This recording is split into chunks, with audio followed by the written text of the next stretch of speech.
Logan here with Logan Built, back in the build room tonight. Start the third part of our choices series.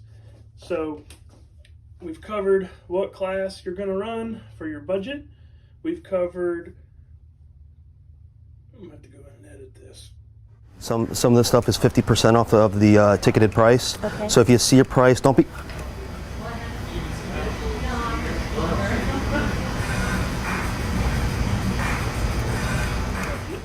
We've covered if you're going to go two-wheel drive or four-wheel drive.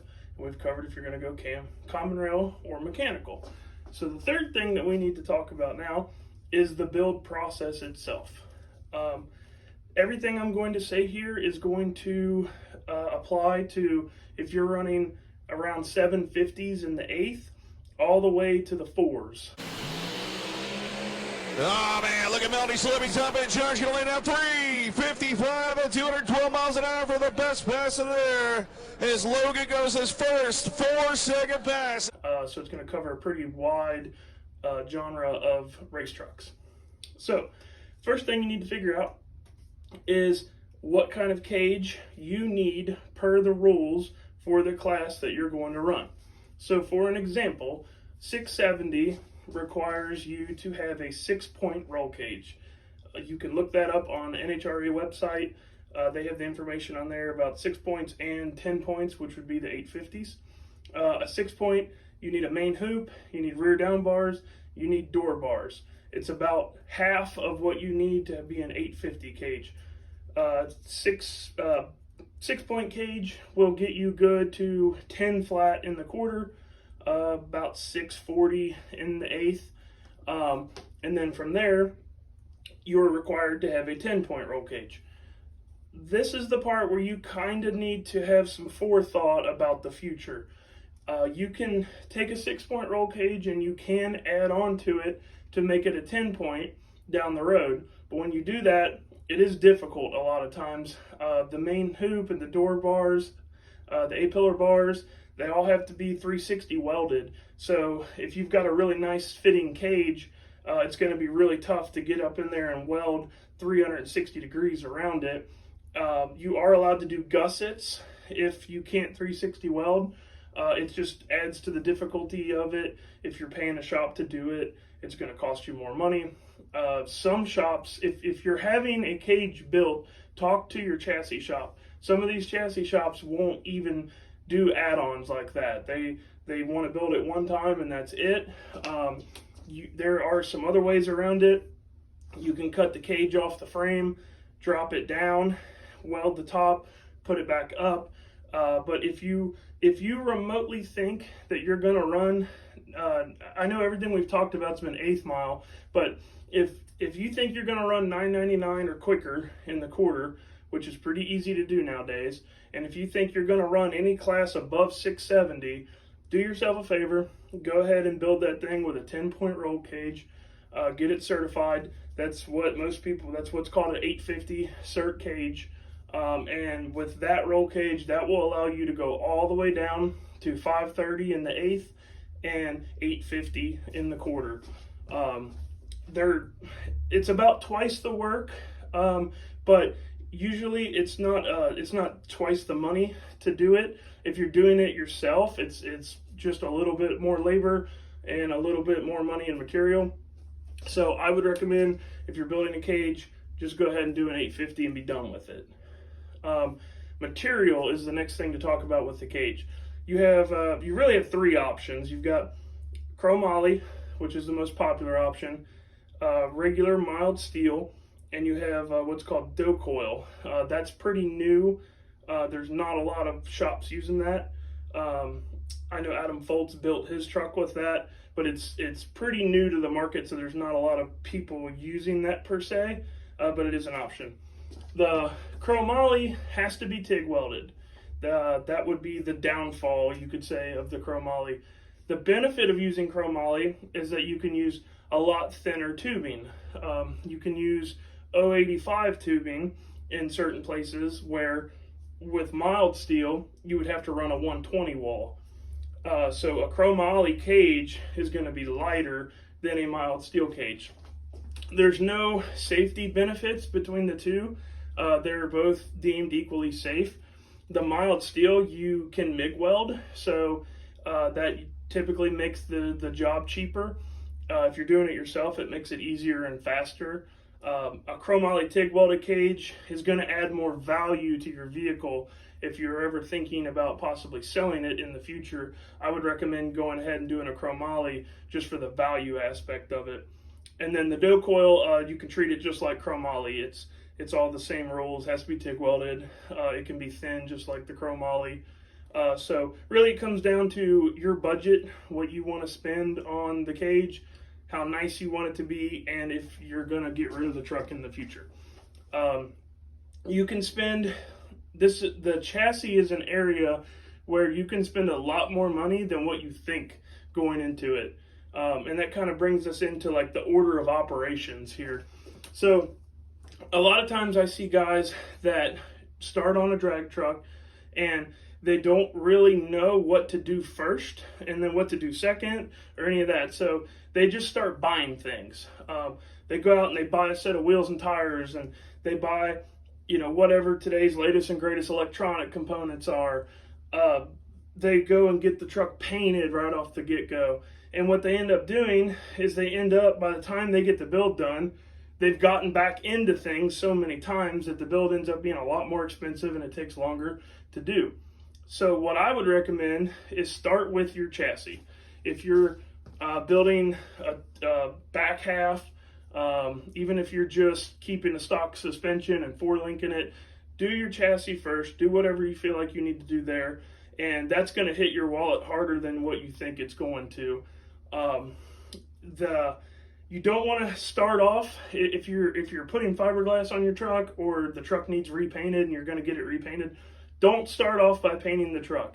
I know that it's motivating to be able to look at something nice while you're working on it, but if you're taking your truck to a chassis shop, the chassis shops, you know, that by nature, they're hard on paint. You know, you're talking about tubes slinging around and cutting and welding, and if you're doing it yourself, it's, you know, just more bullshit you have to deal with. Try not to hurt your paint while you're working on this thing and building your chassis. So start with your chassis. And paint, honestly, that's going to be one of the later things. Like, that's going to be close to the end on paint.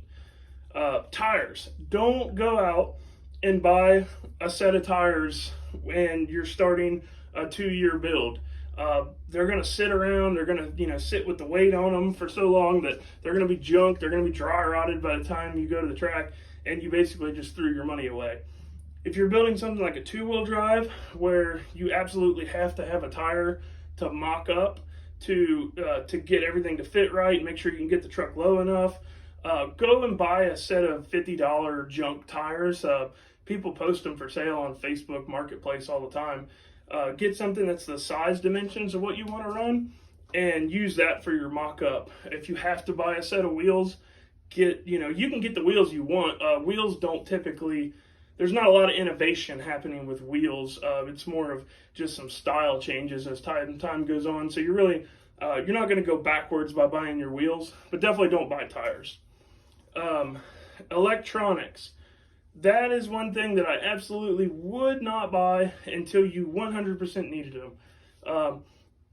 These things are like iPhones. Like, they're changing, you know, the latest and greatest ECM comes out every year. It seems like there's a new this or that, and if you just go and jump in and get your electronics right off the get-go, by the time you build this truck and you're done with it in 2 years, that stuff might not even have support for it anymore. You might have something that is actually worth nothing at that point. You don't need it until you're ready to wire the truck anyways, and wiring the truck is one of those final steps. You know, that's like very end stuff. So don't buy your electronics yet until you're ready. Turbos, same thing with turbos. There's always new innovation happening with turbos. There's guys working every day to make turbos better. Don't buy one till you need one. Transmissions are getting better and innovation every day with those. Don't buy one until you need one. If you need something for mock-up purposes, go ahead and get the core you need. Use it for mock-up. Don't buy the transmission till you're ready. The engine stuff is pretty well figured out. I wouldn't be afraid to go ahead and build an engine. But I'd maybe hold off on injectors and pumps and stuff until you got closer to need them. That stuff is still making headway. So I'd probably wait on that stuff as well. But just kind of think about things that you need and things that you don't need. I would build it chassis first, engine, assemble the truck, do mock-up. If you're trying to make the truck extremely nice, build the whole truck, mock it all up, and then take it all back apart, paint it, wire it, reassemble it. That takes a lot more time, but if you're really, really trying to make a nice piece, there's no way to do it better than that. One of the things I would recommend while doing your build is have some forethought and flexibility to rule changes. Just because rules are this today doesn't mean they're going to be like that in 2 years when your build's done. So if you're doing something that requires something specific to a rule, kind of think, okay, well, if that rule goes away, how much work am I going to have to do to change this or that? Or do I have to run stock frame rails on the truck to run this other class? Or have some foresight in what you're doing. Don't end up building something that doesn't really fit any set of rules, and then you're kind of stuck. And tying into that, I want to talk about secrecy. It seems commonplace nowadays that guys want to do these builds hush hush. They want to start from scratch and they want to just come out and debut this thing and it's some big groundbreaking thing. There's nothing that you're going to do that's going to be that innovative unless we're talking some really high level pro mod stuff. You're hurting yourself way more by keeping your build a secret than you are helping yourself. It's just like how the scientific community works. It's not one guy thinking about things. It's 100 guys thinking about things and giving hypotheses and talking amongst yourself. That's how you build something really nice. So don't hide in secrecy. Get out there, put out there what you're doing, and there's a lot of negativity on the internet nowadays. So it's kind of hard to sift through that. But take advice from people that have done it. If somebody says, "Hey, don't do that," or "I wouldn't recommend that," you're going to have a problem there. Maybe stop and listen to what they're saying and think about it. You're just going to end up with a nicer overall piece if you take some advice from some other people that have been doing it, and it's going to be easier on you, and it's going to be less work and less bullshit you have to deal with when you get this thing done. And then lastly, I want to talk about my opinion on a couple things. For any class that you're running 750s to 4s, high 4s, and that's going to pretty much cover everybody that's listening to this video. In my opinion, if you have a 4-wheel drive truck, do not relocate the engine. When you move the engine back, you have to cut the firewall up to do so. What a lot of people don't realize, or they underestimate the work involved, is when you alter the factory firewall, when you remove it, you have just created a bunch of work on your end because of NHRA rules. You have to do tubes in your floor. You're adding weight to the truck by doing that. And a lot of times at that point, you're just cutting the whole floor out of the truck, building it all yourself. If you're paying a shop to do that, that's thousands and thousands of dollars. If you're doing it on your own, it's hours and hours of work. And what you end up with is something that really isn't any lighter. The factory does a really good job at saving money. Their biggest goal is to build something as cheap as they can. Those floor pans are pretty minimalistic. You're not going to gain any weight savings unless you're like Tim McCamus. It would be very difficult to save weight there. Moving the engine back, you could talk to some guys that have done it.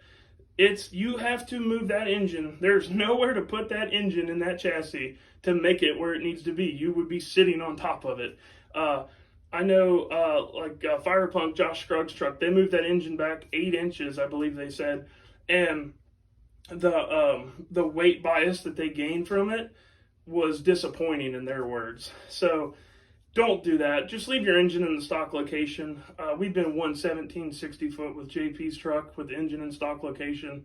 I don't think that it's worth the work at all. While we're talking about engines, I'm going to give you my opinion on mid plates. There's nothing wrong with mid plates. They're heavy. They're 1/4 inch steel. They're a big piece. They add weight to your truck. They make it easier for you to pull the engine and leave the transmission installed in the truck.